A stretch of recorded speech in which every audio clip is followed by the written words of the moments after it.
So I've opened up the file for creating an underwater scene, and we're going to learn how to basically use the path tool, the pen tool, and masking. We're going to put it all together. Hopefully you guys already know the pen tool from the other day. First thing I'm going to do actually is get into Photoshop. Window, I'm going to make sure my workspace is set. Now, I might try photography and see if that's what I want, but you'll notice that my photography is missing a lot of elements. So again, let's reset that. Reset photography. And that's going to bring up what I really need, which is the layer palette and the path palette, which I just tore away. And I kind of separate them so you can see them both simultaneously. There we go. So now they're kind of attached together. And what you'll see in front of me is this file that has number 1 directions. So you're going to choose 6 or more photographs to layer together. So you're going to be using the photographs that are already in the file, and then if you want to, you can kind of grab your own. So what you'll see here, first and foremost, is a stack of layers that I've put out for you. Mostly photographs from the Monterey Aquarium, actually. I walked around there one day a couple times with my camera. And what you'll see here is your background is just this blue, and then you'll kind of see the kelp forest. So what I actually want you to do is pile all these photos together, but you're going to be using the pen tool and the mask tool. The goal of this is that you get a grip on the pen tool and the mask tool, and nobody's project is going to look the same. Everybody in this class, there's 25 of you, is going to have a different looking project. So that's okay. Just expect that your project isn't going to look like mine. You'll see a dolphin, you'll see kelp forest. You don't have to use all of them. But what you're going to do here, let's start with the dolphin. You're basically going to use path, mask, path, mask. That's kind of the way this is going to go. Let me make this layer palette a tiny bit smaller because there's a lot of layers happening here. And then let me make this go up. So we'll start with the dolphin, and we'll hit the pen tool again. So the pen tool, if you recall, is over here on the side, pen tool. And then the way the pen tool works, click, click, click, click, drag if I want a curve, click, drag if I want a curve, click, drag if I want a curve, click. I'm basically just kind of outline this little dolphin photo that I have. Click, click, click, click, click, click, click. Very exciting here. Close the path. Then my panels, my path palette over here, this is the important one. I have 2 options. I can go to the drop-down menu and say make selection, or I'm somebody who likes keyboard shortcuts. I'm going to hold the command key on a Mac or control, I think, on a PC. Hold that down on my keyboard and click this, and it's a shortcut, and there's my marching ants. And then over here, I'm going to jump back to my layers. Make sure I'm on the right layer over here. I'm on the dolphin. The shortcut is down here for apply layer mask. Click, and there we go. Now you'll notice, obviously, my mask doesn't look that great. It's got jagged edges and such, so let's kind of zoom out a little bit here. To fix that, I'm gonna go into my paintbrush technique. That's my favorite way to do this. Black blacks out, white reveals. I'm gonna take white and I'm gonna adjust my brush, whether it's hard or whether it's soft. I'm gonna make it kind of medium. There we go. And then I'm just gonna kind of go back in here, and you'll notice it's coming in kind of fuzzy. Why is that? Because if you look up top, see my opacity is set to 29%. I'm gonna make it be 100%. Now that's gonna paint 100. Now we'll get into controlling your opacity a little later, but if you paint with 50%, you're gonna get kind of a faded in. It's a good way to blend photos. But I'm gonna kind of just go back here, and you'll notice that my dolphin is looking a little fuzzy because I've got a fuzzy brush. That's okay. I'm just kind of going over it and refining it. There we go. And later I'm probably gonna need to change this little edge down here. So for now, let's fit on screen my whole picture, and let's turn on this bottom layer. I've got this kelp forest happening. Actually, let's zoom out so that I can kind of tear this off and see it a little better. And then let's see, what else do I have happening in this image? Let's put this dolphin off to the side, and if I just kind of explore, I have a tiger shark that I can cut out. I have a fish I can cut out. I have a deep sea turtle. I've got this frame. Now here's something you don't want to forget. You have the ability to change the size and the shapes as you're putting this together. So down here in this kelp forest, and here's this frame that was already set. Notice it's kind of losing space here. I might just want to decide to transform it. Edit, transform, scale, rotate, which one? Let's just scale it a little bit down like that so that you don't see the edges. Then it looks a little more like an undersea scene. And then I've got this dolphin. His dolphin's way too big. Again, I'm going to use my scaling and my transforming effects, and I'm going to scale him. Just going to shrink him down off to the side and put him over here. Oh, there's already one over here. Hold on, he doesn't go there. Edit, transform. I'm going to flip him the other way. Flip horizontal, and he's going to be now hiding behind this sea cave, and I can kind of rotate him into position as well. Oops, I'd have to be on the free transform tool to rotate him. Then I've got those little handles, and I can kind of just put him right there, right? So that's kind of what you're gonna do. Let's do a couple more just to kind of make sure you guys have it. Let's cut out this lovely fish. So here's this beautiful fish from a fish tank who lives in Monterey at the aquarium. And let me zoom in. And this one, I could, if I wanted to, use the magnetic lasso tool. If I wanted to, if I was in a hurry. This one looks like it might cut out pretty easy. But again, the magnetic lasso tool, look, it's making problems. Let's hit escape, and let's go back to the pen tool. So where'd my pen tool go? It's down here, pen tool. I'm gonna go click, hold my mouse down so it curves. Click, hold my mouse down so it curves. And again, if I hold the command key down, the little arrow shows up. See how I'm able to move these little pieces as I'm going to adjust it, which you can't really do with the magnetic lasso tool. I'm clicking here. Then I'm going to click and drag to match that curve. Do you guys see the curve happening right with my handles? Kind of click and drag. And I can, again, I'm holding the command key on my keyboard to turn my cursor into an arrow if I want to move that, that little anchor point around, and I don't want to have to go back and edit it a ton later. I'm going to kind of go in here. Just kind of connecting the dots here pretty quickly. You might take a little more time than I'm doing. I'm just kind of going fast so I could show you guys the gist of it. Down here, here's his mouth, here's this. And I'm right at the end of the mask, or the pen. Click. Now I've got these dots. What do? I've got the dots. I can go to the drop-down menu. I have to have my path palette open. Drop it down here. Make selection right here. Click OK. And now I have a selection. That's all I really have to do if I don't know the keyboard shortcut. Then up here, layer, mask, reveal selection, or down here, my layer palette shortcut for apply a mask to my selection. Let's just do that one. You'll notice up here in the top, it's black, the fish is white, the black is blacking out the rest of the photograph, and now I just have the fish. Now you do notice, of course, that I wasn't exactly accurate down here. So again, I might want to go back and edit this mask with black paint. Now this time, because it's a very hard edge, see how I have a soft fluffy brush? Let's take this nozzle all the way to hardness. And that means when I start using it, it's not going to leave a feathery thing. It's going to leave a nice, harsh, sharp edge. This is really important when you get farther into editing your mask. And blending is controlling your brush. If it's a hard image versus a soft image, you don't necessarily want to use a soft, fluffy brush. As much as I like soft, fluffy brushes. Let's see here. So I kind of have his tail. That's good enough. I'm going to go back to my full screen. And you guys kind of get the idea. I'm basically just going to use my pen tool to cut things out and make an underwater scene. Now, this fish is awfully big compared to the dolphin. So what I'm going to do is duplicate him over here, duplicate layer. And then let's change some of the sizes. Edit, transform, scale. Let's scale this guy down over here. We'll put him off to the side.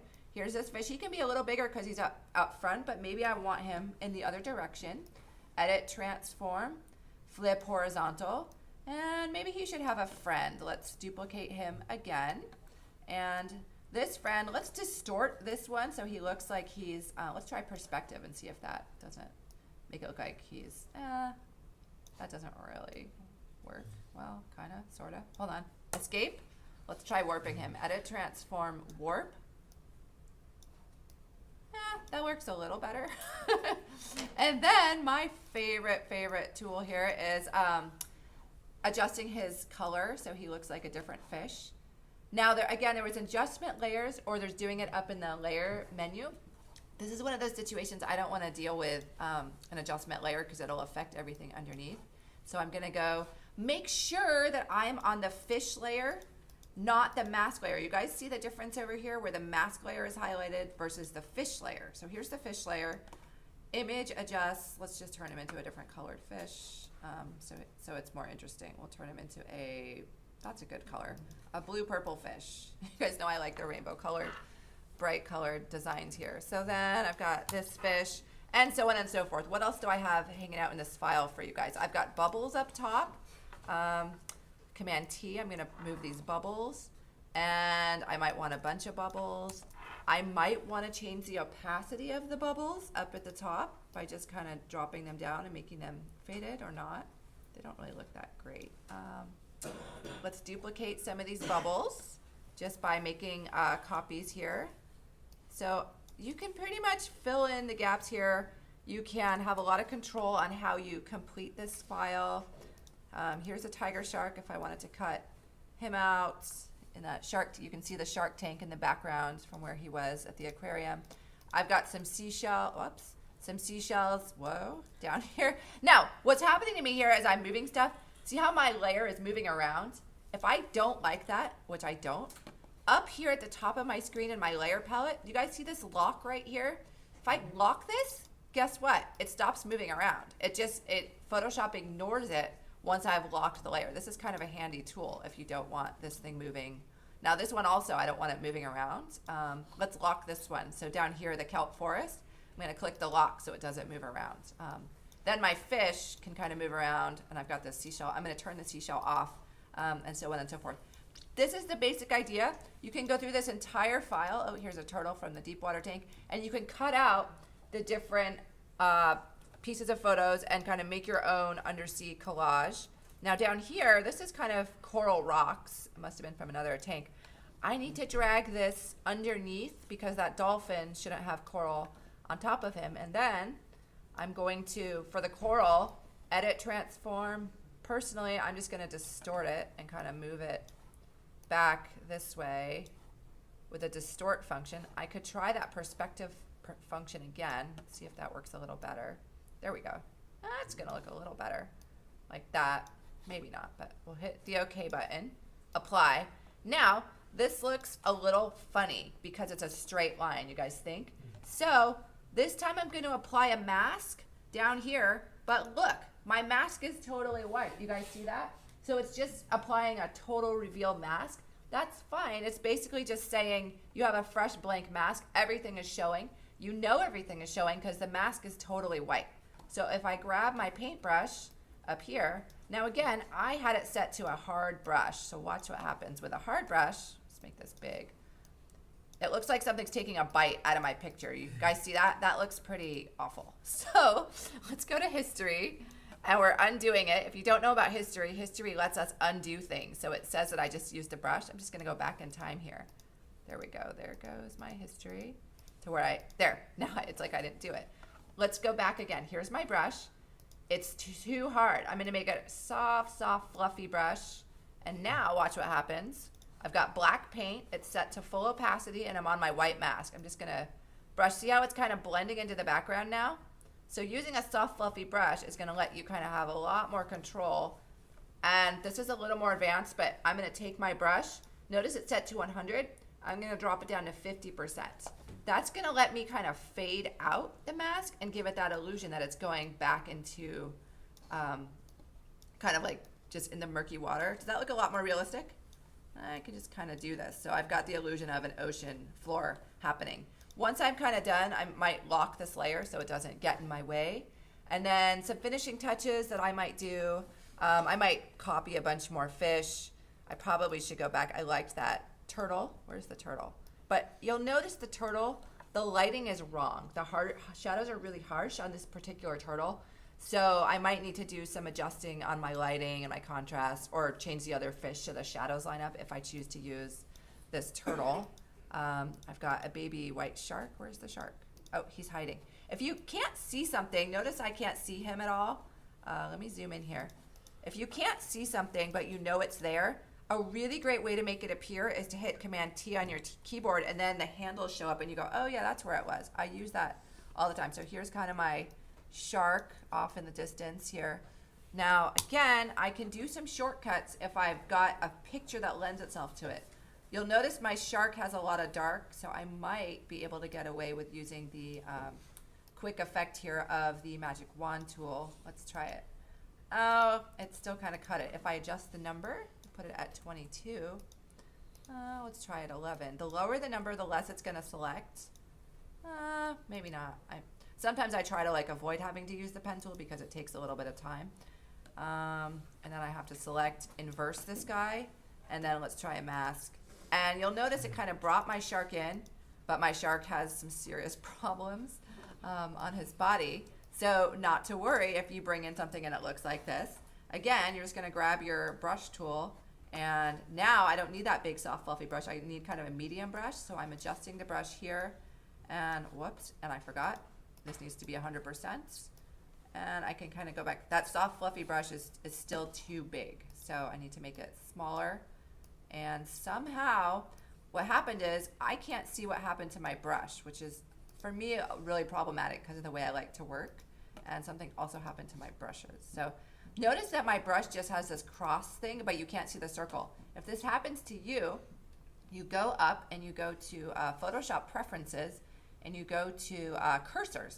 There should be an option to say show my full brush tip, show my precise brush tip, which is that little X. I don't like this precise. I prefer to see the full brush, like the circle, because of the way I like to edit, and then I can say show me the crosshair inside of that.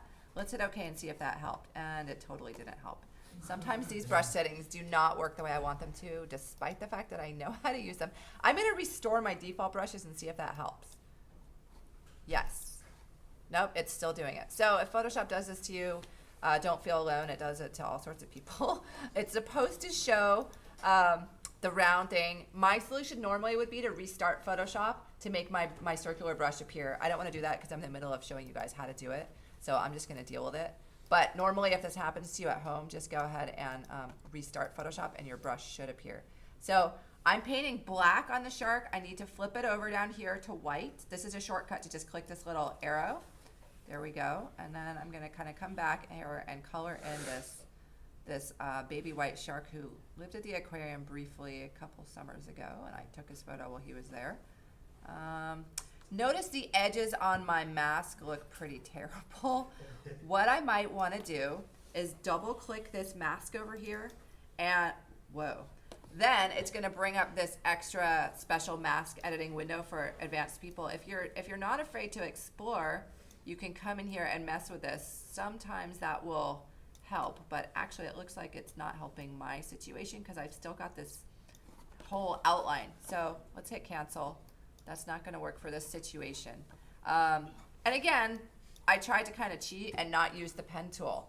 Now I have to spend more time going back and editing my shark because I was feeling kind of lazy, like, oh, I don't want to use the pen tool. But if I had just used the pen tool in the first place, it would have not made this problem. But see, my shark kind of has dark stuff around it. So we can still work with this shark. He's kind of dark and shadowy. We're just going to kind of go up here. And it's okay. He's got some shadows around him. That's not a big deal. What I'm going to do here is go back to my picture by hitting fit on screen. Let's find a dark, shadowy part of my picture to put the shark kind of lurking. We're going to put him on top of this dark frame. I'm going to drag him up to go on top of the sea cave frame. There he is. And then he can kind of fit. See how you don't see the dark so much when it's on this dark part of my cave? And then now he kind of blends in a little better. Do you guys think? Zoom out. He might need to kind of get a little lighter, or maybe this frame needs to get a little darker. But you guys all know how to use adjustment layers, right? So let's just kind of, oh, but then, okay, if I start doing this stuff, let's do brightness, contrast, and we'll kind of darken this down. But notice that my whole ocean just got way too dark, but the shark blends in great. But now the rest of my ocean's a little dark. So here's this brightness contrast. What do I do to control this adjustment layer? Anybody know? We use an adjustment brush. So the entire adjustment layer is making everything too dark. So what I'm gonna do here is grab black to black out. I'm gonna make my brush really big, and it's nice, soft, and fluffy, and then I'm gonna start painting reverse. So now I've got kind of control of light. You guys see that? And then kind of down in the bottom, it's kind of like shadowy. So you can kind of mess with this. All I really wanted to do was make that one shark kind of secrety, like kind of sneaky off in like the dark part of the screen. So he's kind of like so. So that's kind of the gist of it. So hopefully from this you guys can kind of gather the workflow of how to do this. So you're going to choose a few of these layers, cut out the layers, adjust them as you want, and everybody's going to come up with their own variation of this underwater ocean image, okay? So go ahead right now, turn your computers on, see if you can pull this project up, and we'll get started.